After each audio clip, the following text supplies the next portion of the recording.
Ever wondered what a cowboy's version of a late-night snack was? Themes, saloons were often the only places to find a hot meal between dusty trails and gunfights. From deep-fried bull testicles to sourdough pancakes carried in saddlebags, these weren't just campfire myths. They were real dishes served to real gunslingers across the American West. These aren't your typical comfort foods. They're a testament to the resourcefulness and grit of the people who settled the frontier. Join us as we dig into 20 cowboy recipes fascinating as fine dining. Hardtack and Gravy first up. Let's talk about the absolute survivalist's staple, hardtack. Now, if you've ever thought about camping, you've heard of this stuff. It's a simple biscuit made of flour, water, and salt, baked until it's so hard it's known as toothbreakers. But a cowboy coming off the dusty trail didn't want a rock-hard cracker. So, what did saloons do? They had a genius solution. They'd take these nearly indestructible biscuits, soak them in water or broth to soften them up, and then smother them in a rich hot pan gravy, usually made from pork drippings. It wasn't fancy, but for a weary rider, this warm, filling, and surprisingly comforting meal was a taste of civilization. It's the ultimate example of don't waste a thing. Wouldn't you agree? Son of a gun stew. Okay, prepare yourself for this one. This dish sounds like a joke, and frankly, you might wish it was. Son of a gun stew was the ultimate don't ask, just eat meal served in saloons across the cattle towns. Its name came from the fact that it was made from, well, every part of a butchered calf except the prime cuts. We're talking tripe, heart, liver, marrow, and even the brain, all simmered in a thick, peppery broth with potatoes. Why? Because on the frontier, waste was a weakness. This was a high-calorie, dirt-cheap meal that was a matter of necessity. It was so intense that for some cowboys, finishing a bowl was a true test of toughness. So, would you be brave enough to try a spoonful? Let me know in the comments. Dried apple pie. After that last dish, you might be thinking, was there anything sweet out there? The answer is a resounding yes. While fresh fruit was a massive luxury, dried apples were like gold. Saloon cooks would rehydrate these dried apples and mix them with spices like cinnamon and nutmeg to create a sweet, tangy filling.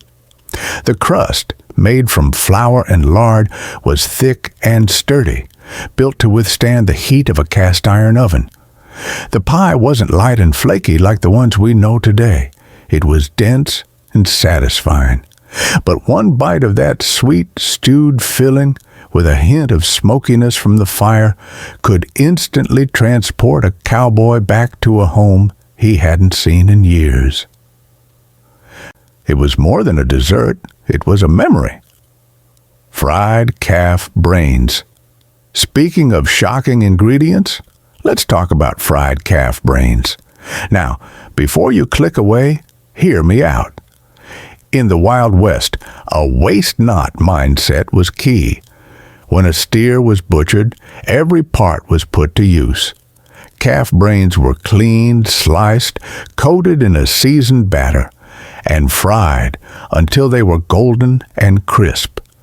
They were considered a delicacy in many towns, especially where European or Mexican influences were strong. The texture was surprisingly creamy on the inside with a crunchy exterior, and the flavor was mild, almost like eggs. So, a cowboy with a bit of coin to spend could have them served with eggs and bread for a breakfast that was both resourceful and surprisingly sophisticated. Would you trade your morning eggs for this classic frontier dish? Sourdough Flapjacks. You know how some people are obsessed with their coffee? Well, in the Wild West, that's how they felt about their sourdough starter. Many cowboys carried a bit of their treasured wild cultured starter in a tin tied to their saddlebags. They were more than a breakfast. They were a part of the trail. The batter was made with just flour, water, and salt, and fried in bacon grease. The result was a dense, chewy, and tangy flapjack that stuck with you all day. These weren't dainty breakfast cakes. They were sinkers, so named because they hit your stomach like a rock. Saloons would serve them with molasses or leftover pork drippings, and they were the perfect carb-filled fuel to get you through a long day of riding. They were simple, yes, but they were the difference between a hungry day and a full belly. Wild turkey and dumplings. When beef was too expensive or scarce, saloon cooks turned to the plentiful wild game of the land, and few dishes were as comforting as wild turkey and dumplings. Unlike the birds you get from a store, wild turkeys were tough, so they required a long, slow boil to become tender. The shredded meat was then added back to a rich broth seasoned with foraged herbs, onions, and pepper. The dumplings? Just drops of simple flour dough stirred in at the end, puffing up into soft clouds. This rustic dish was a favorite, often called the closest thing to Sunday supper back home. It was a meal that could even stop a high-stakes poker game, if only for a moment. Gooseberry cobbler. We've already talked about dried apples, but in the untamed West, cooks also used whatever fruit they could find growing wild. Enter the gooseberry. These tart little berries were the secret to a perfect gooseberry cobbler. They were cooked down with sugar into a thick, jammy filling and then topped with dollops of simple, hearty biscuit dough. This wasn't a light, flaky dessert. It was a rustic, dense dish, but its flavor was bold, sour, and sweet all at once. It was a true taste of the untamed landscape, baked into something warm and tender. For a cowboy, a slice of this cobbler was a rare, sweet treat after weeks of tough trail food. Scrapple, ready for another one that might make you a little squeamish? Scrapple was a thrifty, genius breakfast food that made its way to the West from mid-Atlantic communities. Cooks took pork scraps, bits of liver, and other less desirable cuts, mixed them with cornmeal and spices, and formed a thick loaf. The loaf was then sliced and fried until it had a crispy crust and a soft, savory interior. It was cheap, easy to make in bulk, and incredibly filling, which made it perfect for feeding a crowd in the morning. Cowboys would top it with molasses for a sweet and savory kick, or simply eat it plain. It may sound strange, but it was a celebration of resourcefulness. Chuckwagon coffee. If you thought your morning coffee was strong, think again. Chuckwagon coffee, also known as six-shooter brew or liquid tar, was the lifeblood of the trail. Cowboys brewed it in battered tin pots using coarse grounds thrown directly into boiling water. To settle the grounds, cooks would add things like eggshells, crushed beans, or a pinch of salt. Saloons kept a black pot on the stove all day, constantly topping it off. You could walk in, drop a coin, and get a steaming tin cup of this jet-black brew that was strong enough to float a horseshoe. It was more than a drink. It was a conversation starter and the ultimate hangover cure. Corn Dodger Biscuits yeast was a rare luxury on the frontier, but cornmeal was not. Corn Dodger biscuits were the clever solution. They were dense, hand-formed biscuits made by mixing cornmeal, boiling water, and a pinch of salt, sometimes with bacon drippings for flavor. They were then fried or baked on rocks by a fire. In saloons, they were served as a side, much like bread rolls today. But for a cowboy, they were so much more. They were gritty, smoky, and could last for days in a saddlebag. They were a reminder that even with simple ingredients, you could make a meal with a little bit of grit. Pinto bean chili without tomatoes. Before canned tomatoes and pre-made spice blends, there was the real deal, frontier chili. In the Texas saloons, a bowl of chili wasn't red and soupy. It was a dark, rich, and intensely spicy stew. The secret? Dried chiles like ancho or pasilla peppers ground by hand to form the base. The meat, usually chunks of beef, was seared in tallow, then simmered for hours with soaked pinto beans and little else. Some cooks would add wild garlic or onions, but the true spirit of the dish was pure heat and flavor. Cowboys would call it the bowl of red that bites back. It was more than a meal. It was a fiery medicine that warmed your bones after a long, cold day on the trail. Fried corn cakes, Johnny cakes. In the Wild West, a cook's best friend was cornmeal. Fried corn cakes, or Johnny cakes, were the frontier's version of flatbread. They were simple to make. Cornmeal, boiling water, and a pinch of salt. The batter was dropped onto a hot griddle and fried until the edges curled and the surface was golden brown. Saloons would serve them as the edible plate under a pile of beans or stew, but they were also a favorite on their own, often with a drizzle of molasses. They didn't crumble, didn't spoil, and could be made by the dozen, which made them the perfect quick food for rowdy patrons. Some cowboys called them trail flapjacks, while others just called them hot and good. Miner's pot pie. Where there were saloons and mining camps, there was a demand for food that was filling, affordable, and easy to make in the large batches. Miner's pot pie was the answer. Unlike the creamy pot pies of today, these were rugged and rustic. They were made with rough-cut chunks of beef, rabbit, or even squirrel, slow stewed with onions and root vegetables. The mixture was then poured into a thick pan lined with simple pastry dough, or topped with biscuit dough. These pies were baked in communal ovens and sold by the slice. For a cowboy or a miner, a bubbling, savory slice of pot pie was the closest thing to a home-cooked meal they could get. Squirrel fricassee. You read that right. Squirrel.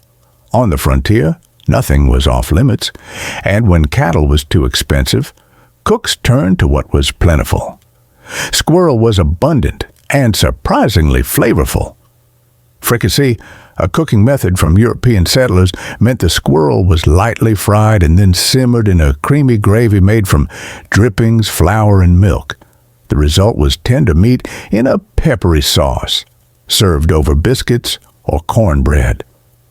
This dish wasn't advertised. It was a local's meal, something you'd hear about through the back door. It was proof that saloons weren't just for drinking. They were community kitchens where people knew how to make the most of what the land provided. Game jerky, venison, elk, antelope. Before peanuts and pretzels, the original bar snack was jerky. Cowboys didn't just carry it on the trail. They bought it from saloons. Hunters would bring in smoked and dried strips of venison, elk, or antelope. Cured with salt, smoke, and sun, the jerky was tough, chewy, and packed with flavor. It didn't spoil and paired perfectly with a shot of rye or a mug of beer. Some saloons would serve jerky plates with pickles or cheese on the side. Jerky wasn't just survival food, it was a symbol of self-reliance. It said, I killed it, I cured it, and now I'm here to enjoy it. Fried trout with cornmeal crust. In the mountain towns near rivers and streams, saloons offered a more refined dish, fried trout. This wasn't a fancy meal served with a fork and knife. The trout was dredged in seasoned cornmeal and fried whole, head on and bones intact, in pork fat until it was golden and crisp. This dish offered a rare taste of fresh delicacy, especially for those who'd spent weeks eating jerky and beans. The salty, crackly cornmeal crust and the tender fish inside felt like a high-class meal, even if it was served on a tin plate. Biscuits and molasses. For the cowboy who was too tired for a big meal or too poor for anything else, biscuits and molasses was a godsend. Biscuits were made with flour, lard, salt, and water, then baked in a Dutch oven until flaky and soft. The key was the molasses. Thick, dark, and shelf-stable, it was poured over the biscuits like a frontier syrup. It wasn't just a treat, it was frontier fuel, giving a much-needed dose of carbs and sugar. It was a simple dish, but to many cowboys it tasted like home, a warm and sweet memory in every bite. Prairie oysters, Rocky Mountain oysters. Let's finish with the most infamous dish of the Old West. Prairie oysters, also known as Rocky Mountain oysters, are not seafood. They are deep-fried bull testicles, served hot and crispy after cattle roundups. Cowboys didn't waste meat, so after the cattle were castrated, the organs were cleaned, sliced, battered in flour and spices, and dropped into hot tallow. They were a local delicacy, offered with hot sauce or mustard. You didn't eat them to be fancy. You ate them to show you were tough and a part of the local culture. In some towns, refusing a plate was a good way to get laughed out of the bar. It was a dish that celebrated toughness and a no-waste mindset. After that wild culinary ride, you'll never look at a saloon the same way again. They weren't just places for a shot of whiskey and a round of poker. They were the diners, delas, and diners of the American frontier. Every dish, from the bizarre to the surprisingly comforting, tells a story of survival, grit, and incredible resourcefulness. These aren't just recipes. They are snapshots of a time when nothing was wasted and a hot meal was a luxury worth fighting for. The next time you're watching a Western, imagine what's cooking behind that swinging saloon door. It's a world far more flavorful and a lot stranger than you ever thought possible. If this video made you hungry for more forgotten American food history, hit that like button and subscribe. Let us know in the comments below, which of these 20 dishes would you be brave enough to try?